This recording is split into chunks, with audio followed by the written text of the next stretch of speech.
इच्छाको आकाश। पहाडमा पैदल हिँड्थ्यौँ, पहाडमा पैदल हिँड्थ्यौँ, गाउँमा साइकल चढ्थ्यौँ, सहर पुगेपछि बस चढ्न थाल्यौँ। पहाडमा पैदल हिँड्थ्यौँ, गाउँमा साइकल चढ्थ्यौँ, सहर पुगेपछि बस चढ्न थाल्यौँ। आज ट्याक्सीमा बस्नै अत्यास लाग्छ। खोइ कार किन्न सकेको भए प्लेन किन्ने इच्छा जाग्थ्यो कि। समकालीन पुस्ताका चर्चित कवि तथा साहित्यकार गोवर्धन पूजाको जन्म 2027 सालमा सुन्दर तथा पर्यटकीय नगरी चितवनमा भएको हो। साहित्यका सबै विधामा सहज कलम चलाउने गोवर्धन पूजाले गीत, गजल, मुक्तक, हाइकु, उपन्यास, नियात्रा लगायतका विधाहरूमा कलम चलाइरहेका छन्। 2 दशकभन्दा बढी साहित्य सेवामा बिताइसकेका उनका रचनाहरू परिपक्व र पठनीय छन्। नेपाली साहित्यको आधुनिक फाँटमा गोवर्धन पूजाको नाम आफैमा एउटा परिचित र स्थापित नाम हो।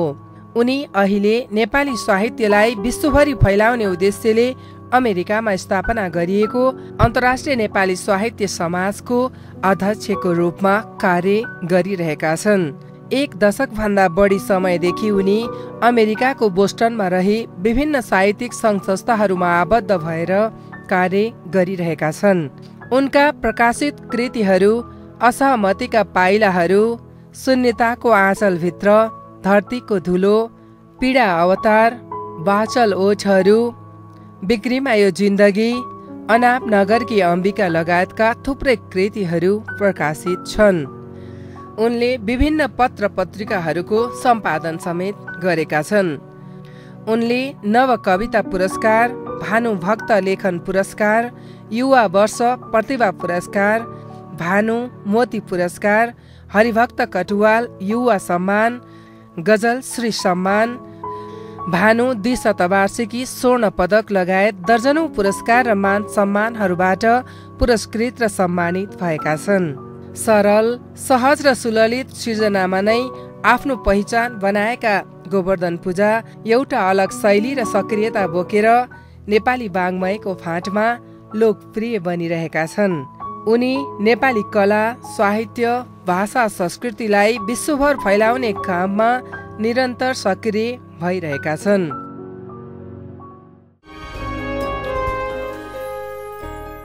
कथा, काव्य, उपन्यास, रम्यो साहित्य लेखनीमा। कथा, काव्य, उपन्यास, रम्यो साहित्य लेखनीमा। साहित्यको विकास गर्यो प्रवासको आँगनीमा। साहित्यको विकास गर्यो प्रवासको आँगनीमा। नमस्कार, एबी न्युज खबरको साहित्यिक कार्यक्रम स्रष्टा र साहित्यमा यहाँहरूलाई हार्दिक स्वागत छ। म भगवती बस्नेत। साप्ताहिक कार्यक्रम स्रष्टा र साहित्यमा हामी नेपाली भाषा, साहित्य, कला र संस्कृतिको क्षेत्रसँग सम्बन्धित एकजना स्रष्टासँग भेटवार्ता गर्ने गर्छौँ। आजको भेटवार्ताका लागि हामीसँग हुनुहुन्छ साहित्यकार गोवर्धन पूजा। यहाँलाई कार्यक्रममा हार्दिक स्वागत छ। हजुर, धन्यवाद। नमस्कार। सम्पूर्ण दर्शकहरूलाई पनि आभार व्यक्त गर्दछु, भगवतीजीलाई र एबी न्युज टेलिभिजनलाई। यहाँ चाहिँ लामो समयदेखि नेपाली भाषा साहित्यमा समर्पित हुनुहुन्छ। यहाँको साहित्यिक यात्राबारे केही बताइदिनुहोस् न। यसरी हिँडिराख्दाखेरि यहाँसम्म आइपुगेको हो र मैले 43-44 सालबाट लेखन यात्रा सुरु गरेको थिएँ भने अहिले 80 साल आइपुग्दाखेरि अलिकति लामो जस्तो देखिए पनि त्यति धेरै लेख्न सकिराखेको छैन। तर पछिल्लो समय आएर चाहिँ म केही संस्थागत विकासको लागि, संस्थागत आबद्धताको कारणले गर्दाखेरि, साहित्यिक विकासको लागि त्यतातिर लागेको कारणले गर्दाखेरि सृजनात्मक रूपमा कम भए पनि यतापट्टि संस्थागत संलग्नता चाहिँ अलिक बढी। जसरी पनि तपाईँ साहित्यमै हुनुहुन्छ, तपाईँ साहित्य लेखेर होस् या साहित्यका विभिन्न सङ्घ संस्थामा आबद्ध भएर होस्, साहित्य तपाईँले छोड्नु भएको छैन। घरदेशदेखि परदेशसम्म पुग्दा पनि साहित्यमै समर्पित भइरहनु भएको छ। के कुराले साहित्यमा लागौँ बनाउँछ यहाँलाई? हजुर, म जब यहाँ बसिराखेको थिएँ, मेरो लेखन यात्रा, साहित्यप्रतिको लेखन यात्रा त भइहाल्यो। कथा, कविता, उपन्यास जे लेखेँ यहाँ बसेर लेखेको थिएँ। जब म अमेरिका गएँ, अन्तर्राष्ट्रिय नेपाली साहित्य समाजको सम्मेलनको लागि म गएको थिएँ र त्यही सम्मेलनको कारणले म अमेरिकामा रहेँ र त्यहाँ रहिसकेपछि संस्था बुझ्ने क्रममा अन्तर्राष्ट्रिय नेपाली साहित्य समाजलाई के कसरी आफूले योगदान दिन सकिन्छ भन्ने लाग्यो र त्यही अनुसार मैले त्यहाँ 4 वर्ष जति संस्थागत आबद्धता जनाइन। त्यसपछि 2 कार्यकाल महासचिवको भूमिका निर्वाह गरेर 1 कार्यकाल वरिष्ठ उपाध्यक्ष बनेर अहिले चाहिँ म अध्यक्षको रूपमा कार्यरत छु। मलाई लागेको कुरा के हो भने अन्तर्राष्ट्रिय नेपाली साहित्य समाजले साहित्यकारहरूको बौद्धिक विकास र साहित्यकारहरूको कृति रचनाहरू प्रचार प्रसारको लागि प्रकाशनको लागि सहयोग पुर्याइराखेको छ भने त्यो संस्थासँग आबद्ध भएर मैले जानेको सिप र ज्ञानबाट मैले श्रम गरेर केही अरू साहित्यकारहरूलाई पनि साहित्यिक नेपाली भाषा र साहित्यको लागि केही सेवा गर्न सक्छु कि भन्ने लागेर मैले यो संस्थासँग आबद्ध रहेको हुँ। तपाईँ अन्तर्राष्ट्रिय नेपाली साहित्य समाजमा विभिन्न पदहरूमा रहेर कार्य गर्दै आउनुभयो। तपाईँ अन्तर्राष्ट्रिय साहित्य समाजकै कारणले अमेरिका पुगेको पनि भन्नुभयो हैन? एउटा साहित्यलाई माया गर्ने मान्छे यहाँ हुँदा पनि तपाईँ अन्नपूर्ण पोस्ट लगायतका विभिन्न पत्र पत्रिका सम्पादन पनि गर्नुहुन्थ्यो। अहिले चाहिँ अन्तर्राष्ट्रिय साहित्य समाजको अध्यक्ष पदमा हुनुहुन्छ। अन्तर्राष्ट्रिय नेपाली साहित्य समाजका बारेमा केही भनिदिनुहोस् न।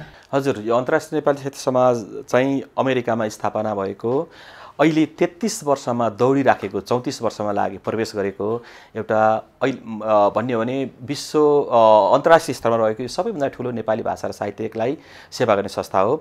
यसका 80 भन्दा बढी च्याप्टरहरू छन् र यो 100 देशमा फैलिएको छ। यसका अहिले 2500 जनाको हाराहारीमा आजीवन सदस्यहरू हुनुहुन्छ र यसको प्रत्येक 2-2 वर्षमा निर्वाचन प्रक्रिया हुन्छ र त्यही अनुरूप म चाहिँ 16औं अध्यक्षको रूपमा यहाँसम्म आइपुगेको हुँ। यसका विभिन्न तहहरू छन्, च्याप्टरहरू छन्। मैले अघि नै भनिहालेँ 80 भन्दा बढी च्याप्टरहरू क्रियाशील छन्। उनीहरूले नेपाली भाषा र साहित्यको लागि विभिन्न किसिमबाट योगदान दिइराखेका छन्। जस्तो नेपालमा मोती जयन्ती, भानु जयन्ती, लक्ष्मी जयन्ती एक पटक मनाइन्छ भने अन्तर्राष्ट्रिय नेपाली साहित्य समाजले 80 पटक मनाउँछ। किनभने हाम्रो च्याप्टरले प्रत्येक च्याप्टरले ती कार्यक्रमहरू गर्छन्। त्यो भइसकेपछि र अनि विभिन्न किसिमका पुरस्कारहरू, सभा सम्मेलनहरू गर्दाखेरिको त्यो एउटा सम्मेलनमा हुने उपस्थिति र अन्तर्राष्ट्रिय नेपाली साहित्य समाजले गरेको कामको कार्यान्वयन गर्दाखेरि यो चाहिँ विश्वको यतिखेर नेपाली भाषा र साहित्यको सेवामा समर्पित अग्रणी संस्था हो भन्ने मलाई लाग्छ। त्यही अनुसार हामीले काम गरिराखेका छौँ। 33 वर्षको यो चाहिँ एउटा वयस्कबाट पनि माथि उठिसकेको संस्था भइसकेको छ, जहाँ चाहिँ नेपालीहरू पुगेका छन् त्यहाँ चाहिँ एउटा सानो नेपाल पनि पुगेको छ। अझै अन्तर्राष्ट्रिय साहित्य समाजले नेपाली भाषा साहित्यलाई 80 वटा देशहरूमा फैलाइसकेको छ। डायस्पोरामा बस्ने नेपालीहरूका लागि के गर्छ अनुशासनले? हो, जस्तो हामीले अन्तर्राष्ट्रिय नेपाली साहित्य समाजले भाषा र साहित्यलाई मात्रै महत्त्व दिँदैन, यसले चाहिँ संस्कृति, कला संस्कृतिलाई पनि महत्त्व दिन्छ। हाम्रा विभिन्न समितिहरू छन्, जस्तो महिला समिति छ, सांस्कृतिक समिति छ, त्यस्ता किसिमका समितिहरूले, युवा समितिहरू छन्, अनि विभिन्न विधागत समितिहरू छन्। ती समितिहरूले ती विधाहरूलाई अगाडि बढाउनको लागि काम गरिराखेको छ। अनि हामीले मुख्य कुरा चाहिँ कस्तो भने यो साहित्य पढ्नको लागि पनि त भाषा हुनु पर्यो। नेपाली भाषाको लागि कक्षा सञ्चालन गरेर पाठशालाहरू खोलिराखेका छन्।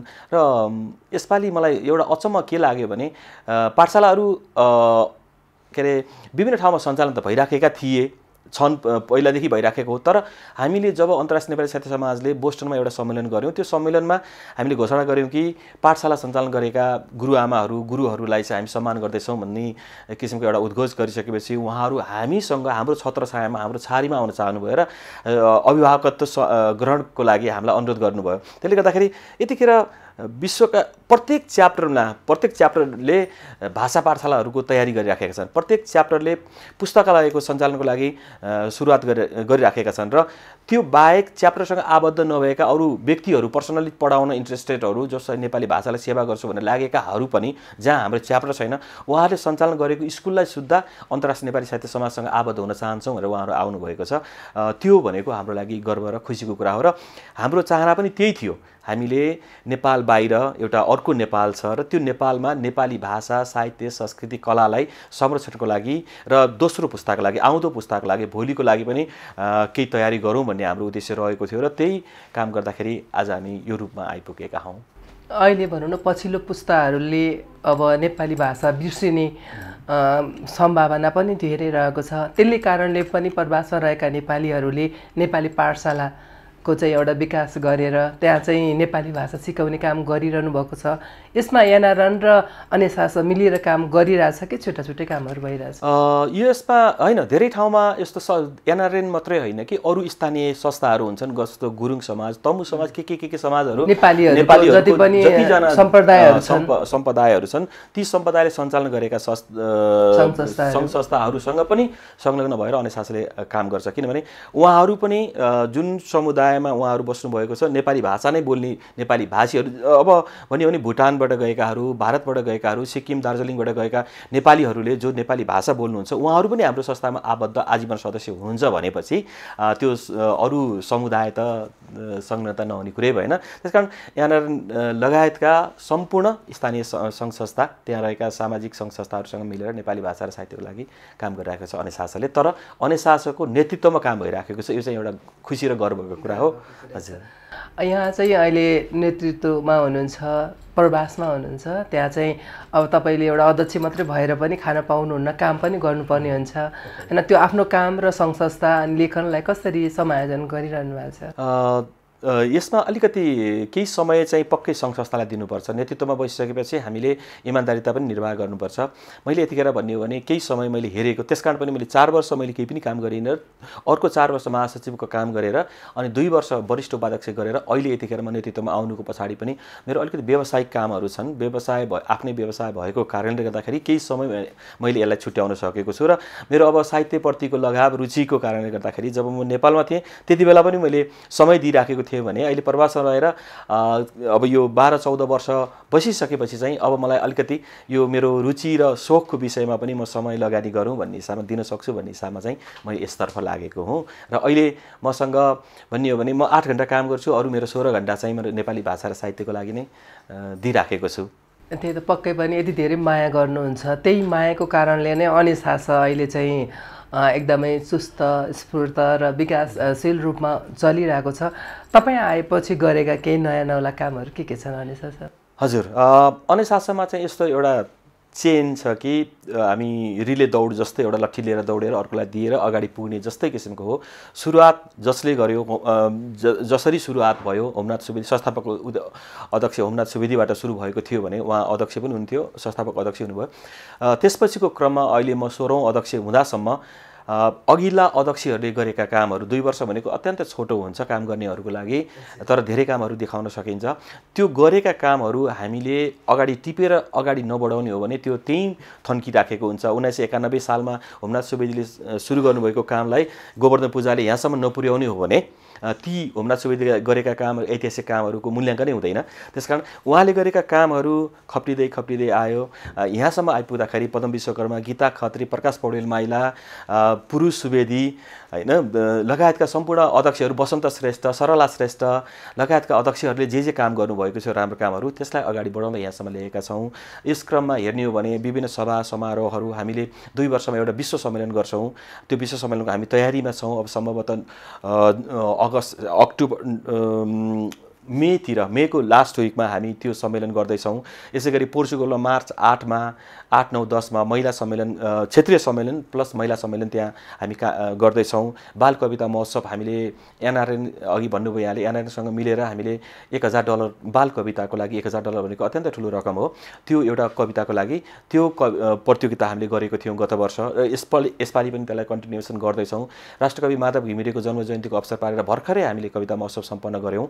ती कविता महोत्सवमा पुरस्कृतहरूलाई पुरस्कार बाँड्ने क्रम हिजो पनि चलिराखेको छ। नेपाल च्याप्टरले कार्यक्रम गरेकोमा हामीले पुरस्कार पनि वितरण गऱ्यौँ। पोखरामा पनि म गएर पुरस्कार वितरण गरेँ। अनि नोभेम्बर 19मा हाम्रो डीसीमा सर्वोत्कृष्ट पुस्तक पुरस्कार वितरण हुँदैछ।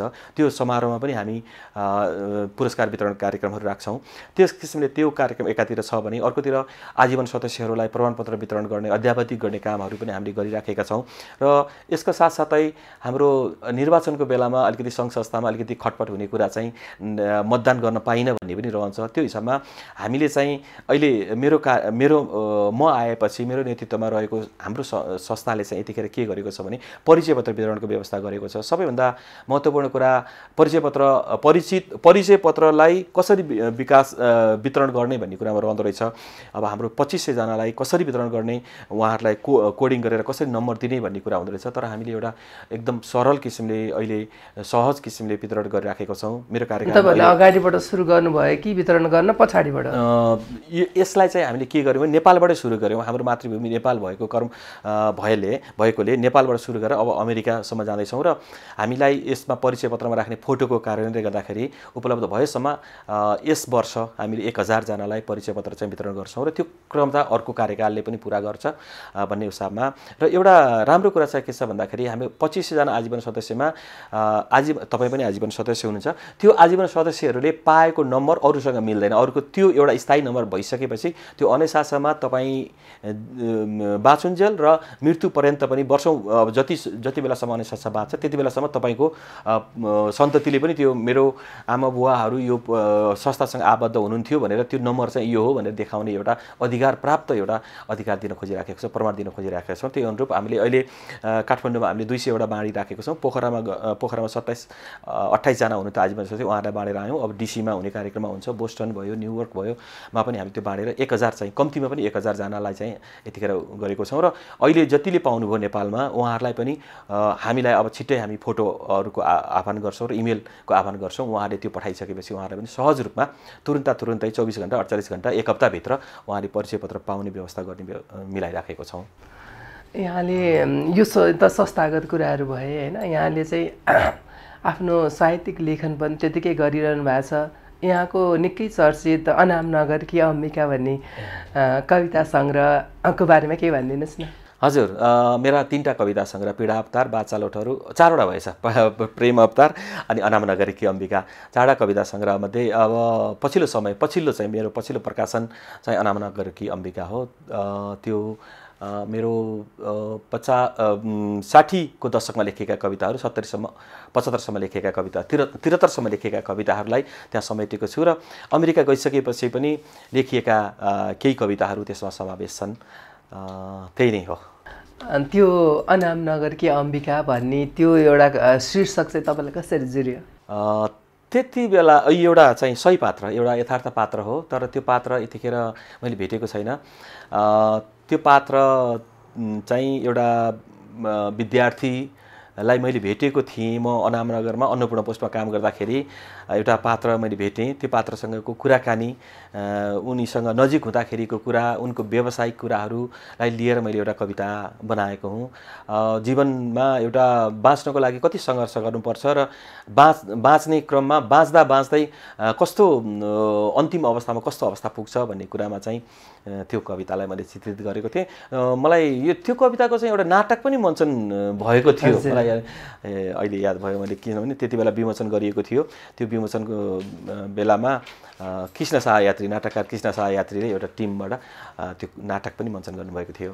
बिक्रीमा यो जिन्दगी भन्ने यहाँले गजल सङ्ग्रह पनि निकाल्नु भएको छ। यहाँका जति पनि कृतिहरू छन् त्यसका शीर्षकहरू चाहिँ साह्रै आकर्षक खालका हुन्छन्। प्रेम अवतार, बाचल ओछहरू, पीडा अवतार होइन। यहाँका त्यो जति बेला यहाँले चाहिँ शीर्षक चयन गर्नुहुन्छ त्यतिखेर चाहिँ केलाई आधार बनाउनुहुन्छ विशेष गरी? हजुर, यो चाहिँ बिक्रीमा यो जिन्दगी चाहिँ मेरो गजल सङ्ग्रह हो र यो गजल सङ्ग्रह मैले अमेरिकामा गइसकेपछि लेखेको थिएँ। जतिखेर म अमेरिका पुगेँ त्यति बेला मेरो परिवार यतातिर भएको कारणले गर्दाखेरि सम्पूर्ण त्यो त्यहाँ सुरुवातको दिनमा गर्नुपर्ने सङ्घर्षहरू र म एक प्रकारले मेरो जिन्दगी नै बेचिराखेको जस्तो अनुभूति भइराखेको छ। त्यही अनुरूप मैले त्यो गजल सिर्जना गरेको थिएँ र त्यसमा यसो टक्क हेर्दाखेरि त्यो शीर्षक त्यही कविताको लाइनबाट, गजलको लाइनबाट मैले त्यो बिक्रीमा यो जिन्दगी भनेर राखेको थिएँ। अरू कविताको शीर्षकहरू पनि मैले प्राय मेरो कविताको अंशहरूबाटै, कवितामा भएका अंशहरूबाटै मैले शीर्षकहरू चयन गर्ने गरेको छु। सायद अब त्यो शब्द चयन त्यतापट्टिबाट भित्रैकै कुराहरू यतातिर आएको हुनसक्छ। तपाईँले अन्य शाखाका अन्तर्दृष्टि लगायतका पत्र पत्रिकाहरू पनि सम्पादन गर्नुभएको छ। पहिला चाहिँ तपाईँले अन्नपूर्ण पोस्टमा पनि सम्पादनको काम पनि गर्नुभएको थियो होइन? तपाईँलाई सम्पादन र सिर्जना गर्नमा कुन चाहिँ सजिलो लाग्छ? यी दुईटा कुराहरू, म अन्नपूर्ण पोस्टभन्दा पहिला पनि अरू साप्ताहिक पेपरहरूतिर काम गरेँ, दैनिक पत्रिका पनि काम गरेँ, र त्योभन्दा अझ अगाडि मैले जब कलेज जीवन सुरु भयो त्यति बेला पाटन क्याम्पसमा आउँदाखेरि 43-44-45 सालतिर हामीले वृष्टि, अनावरण लगायतका आइए बिए पढ्दाखेरि पत्रिकाहरू निकाल्यौँ। त्यो पत्रिका भनेको त्यतिखेर त्यो मेरो साहित्यिक भावना र साथीहरूलाई समेट्ने क्रममा रहेको थियो, र त्यसरी सुरुवात गरिएको पत्रिकालाई मैले त्यसप्रतिको रुचिबाट मेरो साहित्यिक व्यक्तित्वहरूसँग सम्पर्क भयो रचना माग्ने क्रममा, र त्यो झन् अझ राम्रो रहेछ, मलाई अझ मेरो साहित्यिक प्रस्फुटन अथवा सम्पर्क विस्तारको लागि चाहिँ त्यो अझ राम्रो रहेछ भन्ने हिसाबमा चाहिँ जब मैले 50 सालमा पाटन क्याम्पस छोडेँ, बिए सकिसकेपछि आकाश साहित्यिक पत्रिका भनेर हामीले सुरुवात गऱ्यौँ। त्यो पत्रिकाको प्रकाशनको क्रममा, रचना माग्ने क्रममा, रचना सङ्कलनको क्रममा भेटिएका साहित्यकारहरूले गरेको उहाँले गर्नुभएको माया, उहाँहरूबाट भेटिएको मायाले मलाई अझ प्रेरणा मिल्यो, र त्यसपछि म बाँच्ने क्रममा चाहिँ साप्ताहिक पेपरहरूतिर, मासिक पेपरहरूतिर आर्टिकलहरू लेख्न थालेँ, र जागिर खाने क्रममा दैनिक पत्रिकाहरूतिर पनि मैले जागिर खाएर रेडियोमा मैत्री एफएम लगायतका रेडियोहरूमा मैले कार्यक्रमहरू सञ्चालन गरेँ, प्रडक्सन गरेँ, र त्यो क्रमलाई यहाँसम्म आइपुग्दाखेरि अन्तर्राष्ट्रिय नेपाली साहित्य समाजको आफ्नै प्रकाशन अन्तर्दृष्टि एउटा साहित्यिक त्रैमासिक पत्रिका भयो, र अहिले पछिल्लो समय यहाँलाई अलिकति थाहा छैन होला, धेरै दर्शकहरूलाई थाहा नहुन सक्छ, अन्तर्राष्ट्रिय नेपाली साहित्य समाजले एउटा INLS दर्पण DRPAN भनेर दर्पण भन्ने पत्रिका सुरु गरेको छ। त्यो चाहिँ एउटा साहित्यिक पत्रिका हो, र अन्य शाखामा आबद्ध भएका साहित्यकारहरूको कृति प्रकाशन भयो भने त्यसमा हामीले निःशुल्क रूपमा हामीले कृतिलाई राखिदिनेछौँ, त्यो कभरहरू राखेर प्रचार प्रसार गर्ने क्रम चलिराखेको छ, र उहाँहरूको रचनाहरू, उहाँहरूको समीक्षाहरू हामीले समेटेर त्यसलाई प्रकाशन गरिराखेको छ। यो चाहिँ दैनिक रूपमा अपडेट हुने पत्रिका, यो समयको क्रम अनुसार समयको मागले मागेको र हामीले चाहेको पत्रिका त्यो भएको कारणले गर्दाखेरि अन्तर्दृष्टि प्रिन्टेड फर्ममा भएकोले अलि समय लाग्न सक्छ, तर दर्पण चाहिँ तुरुन्तै हामीले अपडेट गरेर अनलाइन पत्रिकाको रूपमा हामीले डेभलप गरिराखेका छौँ। त्यसले गर्दाखेरि यो चाहिँ मेरो रुचिको विषय भएको कारणले गर्दाखेरि एकातिर सिर्जना त छँदैछ, एकातिर संस्थागत संलग्नता छँदैछ, अर्को कुरा पत्रकारिता पनि म अध्ययन पनि पत्रकारितामा गरेको र जागिर खाने क्रममा अन्नपूर्ण पोस्ट लगायतका मैले अघि नै भनिहालेँ त्यता रहेको कारणले गर्दाखेरि त्यो कामको निरन्तरता र त्यो रुचिलाई मैले अझ अगाडि बढाउनको लागि मैले यो कामहरू गरिराखेको हो, र सबै बराबर लाग्छ मलाई चाहिँ। तपाईँका समकालीन साथीहरू चाहिँ को छन् अहिले? समकालीन साथीको नाम लिनुपर्दा अब थुप्रै साथीहरू हुन्छ, मैले अहिले 1-2जनाको मात्रै नाम लिएँ भने मैले अन्याय गरेको जस्तो लाग्छ। कतिको सहयोग हुन्छ यहाँलाई साहित्यमा भनौँ अझै संस्थागत रूपमा विकास गर्नको लागि जुन पदमा रहेर तपाईँले अहिले काम गरिरहनु भएको छ त्यसमा कतिको सहयोग पाए? एकदम, म त यो अर्थमा त सहयोग पाउने हिसाबमा म अरूलाई सहयोग गर्न पनि तयार रहने र सहयोग माग्न पनि तयार रहने भएको कारणले गर्दाखेरि मलाई सहयोग गर्ने साथीहरू अत्यन्तै धेरै हुनुहुन्छ। अहिले भन्ने हो भने कार्य समितिमा त हामी 16जना छौँ, 17जना हुनुपर्ने, अफ्रिकामा हाम्रो उपाध्यक्ष नभएको कारणले गर्दाखेरि हामी 16जनाको टिम छौँ। अहिले बोर्ड अफ ट्रस्टीतिर हाम्रो अर्को टिम छ, च्याप्टरका साथीहरू हुनुहुन्छ 50-60जना, हाम्रो एक्टिभली लागिरहनु भएका साथीहरू हुनुहुन्छ, उहाँहरूबाट सल्लाह सुझावहरू हामीले पाइराखेका हुन्छौँ। र त्यो बाहेक अरू मेरा साहित्यिक साथीहरू जो चाहिँ अन्तर्राष्ट्रिय नेपाली साहित्य समाजको आजीवन सदस्य हुनुहुन्न तर पनि मलाई सहयोग गर्ने साथीहरू थुप्रै हुनुहुन्छ। यो अर्थमा म अत्यन्तै भाग्यमानी हो जो चाहिँ साहित्यिक साथीहरूबाट परिवार त छँदैछ होइन, परिवारभन्दा पनि म बढी साथीहरूलाई प्राथमिकता दिने कारणले गर्दाखेरि उहाँहरूको माया पनि मैले पाइराखेको छु। अहिले वर्तमान साहित्यको अवस्था कस्तो पाउनु भएको छ? अत्यन्तै यो नेपालको हिसाबमा भन्यो त यहाँले पढिरहनु भएको छ, सबै कुरा जानिरहनु भएको छ, तर मैले प्रवासमा नेपाली साहित्य हेर्ने भने अत्यन्तै उर्वर रहेको छ। हामीले कविता महोत्सव गऱ्यौँ अस्ति भर्खरै, कविता महोत्सवमा 301जनाको कविता छोटो समयमा, जबकि फेसबुकको भरमा होइन सामाजिक सञ्जालमा प्रचार गरेको भरमा, मौखिक प्रचारको भरमा 301जना कविहरूको राम्रो कविता प्राप्त गर्नु भनेको ठुलो आकर्षण हो र यो लेखनको एउटा ऊर्जाशील दृष्टान्त हो जस्तो लाग्छ। कृति प्रकाशन गर्ने हो भने मैले भनिहालेँ नि, म अध्यक्ष भएपछि मैले 25वटा किताबको त भूमिका लेखेँ, शुभकामना भूमिका लेखेँ। यो 1 वर्षको अवधिमा 25जनाको किताब त हाम्रो अन्तर्राष्ट्रिय नेपाली साहित्य समाजबाट प्रकाशित भइसकेको छ। त्यो चाहिँ भनेको त केन्द्र नभइकन च्याप्टर सम्पूर्ण त्यो रूपमा प्रकाशित भइसकेको छ भनेपछि कति होला त्यो लेखनहरूको उर्वरशीलता र मफसलमा त्यस्तो किसिमको डायस्पोरामा त्यस्तो किसिमको सिर्जना भइराखेको भन्ने कुरा त यस्तैले प्रभावित गरिहाल्छ।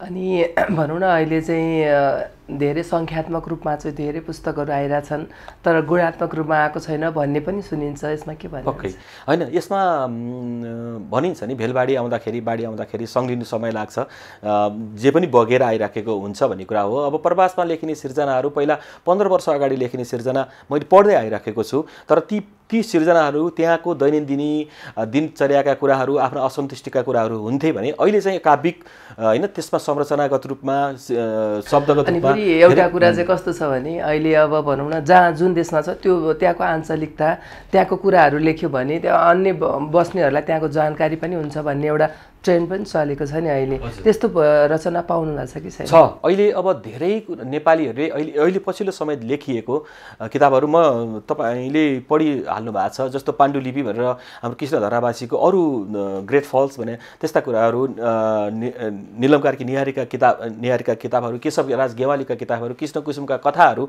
अहिले जुन कथाहरू आइरहेका छन् मैसूर पन्थका कथाहरू उपन्यासहरू ती सम्पूर्ण कथाहरू चाहिँ त्यहाँका कुराहरूलाई टिपेर उहाँले लेख्नु भएको कृति आइराखेको छ पछिल्लो समय त्यो एउटा ट्रेन्ड चाहिँ अहिले मैले भने 15 वर्ष अगाडिको ट्रेन्ड र अहिलेको ट्रेन्डमा बिल्कुलै फरक छ मैले त यो एक दशकमा धेरै कुराहरू चेन्ज हुन्छ भनिन्छ हामीले तर यो 15 वर्ष मैले पढेको किताबहरूमा चाहिँ देखेको भोगेको कुराहरूमा चाहिँ अहिले आएको पछिल्लो समय अत्यन्तै फरक भएर आएको छ जो चाहिँ नेपाली साहित्यिक भण्डारको लागि डायस्पोरिक साहित्य चाहिँ अत्यन्तै पठनीय र उत्कृष्ट हुन्छ र अझ राम्रो हुँदै बनाउनमा यसले प्रेरित गर्छ भन्ने लाग्छ। यी सङ्घ संस्थाहरू अनि पत्र पत्रिकाहरू होइन सबैमा आबद्ध हुनुहुन्छ यी सबै कुराले लेखनको लागि कतिको सहयोग पुर्याउँछ? एकदम अध्ययन बिना त लेखन गर्नै सकिँदैन समकालीन परिस्थिति र समकालीन लेखनलाई नबुझ्ने हो भने हामीले सृजना गरेको कुनै तुक रहँदैन नत्र भानुभक्तीय रामायणकालीन अवस्था मोतीराम भट्टको कालीन अवस्थालाई छोडेर हामीले यो अहिलेको उत्तराधुनिक भनियो जे भनिन्छ ती कुराहरूलाई आधुनिक कालसम्म आइपुग्नको लागि त पक्कै पनि यो वर्तमान समयलाई हामीले बुझ्नुपर्छ र वर्तमान लेखनलाई बुझ्नुपर्छ वर्तमान वातावरणलाई बुझ्नुपर्छ जो बुझ्नेलाई साहित्यकारहरूले चाहिँ ती वातावरणलाई समेटेर सिर्जना गरिसकेपछि त्यो पढ्ने हो भने आफ्नो परिमार्जनलाई लेखनको परिमार्जनको लागि चाहिँ पक्कै पनि महत्त्वपूर्ण भूमिका खेल्छ। यहाँको बाल्यकालबारे के बताइदिनुहोस् न? बाल्यकाल म चितवनमा जन्मेको हुँ र चितवनमै हुर्के बढेँ पछि काठमाडौँ आएर कलेज पढ्न थालेपछि काठमाडौँ आएको हुँ युनिभर्सिटीबाट जियोग्राफीमा मास्टर्स गरेँ पछि नेपालीमा रुचि भयो त्रिचन्द्र कलेजबाट मास्टर्स गरेँ नेपालीमा र बाल्यकाल भन्यो भने म चार दिदी बहिनीको पछिको म एउटा भाइ भएको कारणले गर्दाखेरि बाबुआमाको एउटा छोराको आकर्षण त्यति बेलाको तत्कालीन समाजको छोराको आकर्षणको कारणले गर्दाखेरि मलाई अत्यन्तै माया पारिवारिक वातावरण पाएँ र अलिकति पुलिएर हुर्किएँ तर पनि मैले जे जति गल्तीहरू गर्दै सिक्दै आएँ त्यो गल्ती गरेका कुराहरूलाई मैले मेरो सिकाइमा राखेको कारणले गर्दाखेरि मैले मेरो बाल्यकाल सुख दुःख दुवैमा मिश्रित भएर आएको बाल्यकाल जस्तो लाग्छ। जीवन के रहेछ? जीवन भोगेर थाहा पाउने एउटा के भनौँ मैले त अहिलेसम्म पनि म चिन्दैछु भोगेर थाहा पाउने कुनै एउटा होला मैले अहिले परिभाषित गर्न सकिराखेको छैन जीवनलाई। सुख के रहेछ? सुख अनुभूति। तपाईँले अहिलेसम्म पढेका बुकहरूमध्ये कुनै त्यस्तो सम्झना योग्य कुनै यो किताबले चाहिँ मलाई एकदमै धेरै छोएको त्यस्तो कुनै छेड? गुरुप्रसाद मैनालीका कथाहरू गुरुप्रसाद मैनालीका नासो कथा सङ्ग्रहभित्रका सम्पूर्ण कथाहरू चाहिँ मैले त्यो चाहिँ दोहोऱ्याइ जतिपल्ट पनि पढेँ ती कथाहरूबाट अहिले पनि म त्यो चिताको ज्वाला भन्ने कथा सङ्ग्रह परालको आगो भन्ने कथाबाट म अत्यन्तै त्यसमा पनि गुरुप्रसाद मैनालीको चिताको ज्वाला कथा त मैले भने एउटा एक नम्बरमा कथा तँलाई मन परेको कुन कथा हो भन्यो भने म त्यो भन्नेवाला छु भन्छु र त्यो अवस्थाबाट प्रभावित भएको हो। साहित्य कला र जीवनको अन्तर सम्बन्ध कस्तो रहेको हुन्छ? अत्यन्तै साहित्य बिनाको जीवन साहित्यसँग सम्बन्धित हुन्छ र साहित्य बिनाको जीवन चाहिँ अलिकति कस्तो खल्लो अनुभव हुने किसिमको हुन्छ र अब यसमा विभिन्न किसिमले लिन सकिन्छ। साहित्य भन्ने बित्तिकै कथा र कवितालाई मात्रै नलिएर उपन्यासलाई मात्रै नलिएर गीतलाई हेर्ने हो भने त यो त अत्यन्तै महत्त्वपूर्ण। जीवन यो साहित्य कला बिना सम्भव नै छैन। अन्तमा मैले सोध्न छुटाएको र यहाँलाई भन्न मन लागेको केही कुरा छैन? धेरै कुराहरू भनियो, धेरै कुराहरू यहाँले सोध्नुभयो। मलाई भन्नमा लागेको कुरा चाहिँ हामी यतिखेर म प्रवासमा छु, यो साहित्यिक सेवामै समर्पित छु। जे काम यहाँ गरिराखेको थिएँ त्यही काम म त्यहाँ गर्दैछु। अलिकति बाँच्ने क्रममा अलिकति पारिवारिक कामहरूको लागि परिवार पाल्नको लागि केही अलिकति समय छुट्याएको होला, तर मेरो जीवनमा मैले लेखनबाटै यहाँसम्म आइपुगेको छु। मेरो वास्तविक नाउँबाट काल्पनिक नाउँमा, लेखकीय नाममा जसरी म पदार्पण भएँ त्यही अनुरूप मैले साहित्यलाई नै, नेपाली भाषा र साहित्यलाई नै सेवा गरिराखेको छु। आगामी दिनमा मेरा थुप्रै कृतिहरू आउँदैछन्। यो अलिकति केही समय व्यस्त भएको कारणले गर्दाखेरि लेखनमा मैले समय दिन सकेको। मेरा कृतिहरूलाई मन पराइदिनु होला, माया गरिदिनु होला। मन पराउनु नपराउनु त सधैँ छ, माया गरिदिनु होला भन्ने चाहन्छु। यहाँको यो अमूल्य समय र विचारको लागि हार्दिक धन्यवाद। हजुर, यहाँले पनि मलाई यो अवसर दिनुभयो, त्यसको लागि हार्दिक आभार व्यक्त गर्दछु। सम्पूर्ण दर्शकहरूलाई पनि हार्दिक नमस्कार गर्दछु, धन्यवाद। र सम्पूर्ण टिमलाई, यहाँहरूको टिमलाई पनि हार्दिक आभार व्यक्त गर्दछु, धन्यवाद, नमस्कार। कार्यक्रम स्रष्टा र साहित्यको आजको निर्धारित समय सकिसकेको छ। अर्को हप्ता पुनः एकजना स्रष्टासँग उपस्थित हुनेछौँ। खबरभित्रको खबरको लागि हेर्दै रहनुहोला एबी न्युज खबर। नमस्कार।